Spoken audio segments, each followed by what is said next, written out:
నమస్తే, welcome to sakshiEducation.com. దేశవ్యాప్తంగా railway శాఖ భారీ రిక్రూట్మెంట్ కు సిద్ధమైంది. అన్ని రైల్వే రీజియన్లలో అసిస్టెంట్ లోకో పైలట్ పోస్టులను భర్తీ చేసేందుకు దరఖాస్తులు కోరుతుంది. మొత్తం 5696 పోస్టులు ఖాళీగా ఉన్నాయి. దీనికి కావాల్సిన వయస్సు జూలై 1, 2024 నాటికి 18 ఏళ్లు నిండి 30 ఏళ్లకు మించరాదు. అయితే ఎస్సీ ఎస్టీలకు 5 ఏళ్లు, ఓబీసీలకు 3 ఏళ్ల సడలింపు ఉంది. అభ్యర్థులు మెట్రికులేషన్తో పాటు ఐటీఐ లేదా మెకానికల్ లేకపోతే ఎలక్ట్రికల్, ఎలక్ట్రానిక్స్ అండ్ ఆటోమొబైల్ ఇంజనీరింగ్లో 3 ఏళ్ల డిప్లొమా చేసిన వారు ఈ పోస్టులకి అర్హులు.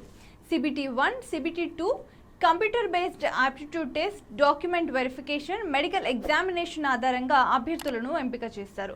పరీక్ష విధానం ఎలా ఉంటుందో ఇప్పుడు చూద్దాం. CBT 1కు మొత్తం 60 నిమిషాల సమయం ఉంటుంది. మొత్తం 70 క్వశ్చన్స్కు 70 మార్కులు కేటాయించారు. నెగిటివ్ మార్కింగ్ కూడా ఉంటుంది. Maths, mental ability, general science, general awareness అంశాల్లో ప్రశ్నలు వస్తాయి. CBT 2లో 2 విభాగాలు ఉంటాయి. పార్ట్ ఏ విభాగానికి 90 నిమిషాల వ్యవధి ఉంటుంది, 100 ప్రశ్నలు ఉంటాయి. పార్ట్ బి విభాగానికి 60 నిమిషాల వ్యవధి ఉంటుంది, ఇందులో 75 ప్రశ్నలు వస్తాయి. నెగిటివ్ మార్కింగ్ కూడా ఉంటుంది. పార్ట్ ఏలో maths, general intelligence and reasoning, basic science and engineering.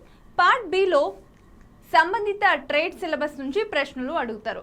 Online దరఖాస్తులకు చివరి తేదీ ఫిబ్రవరి 19. వేతనం నెలకు 19,900 నుంచి 63,200 వరకు ఉంటుంది.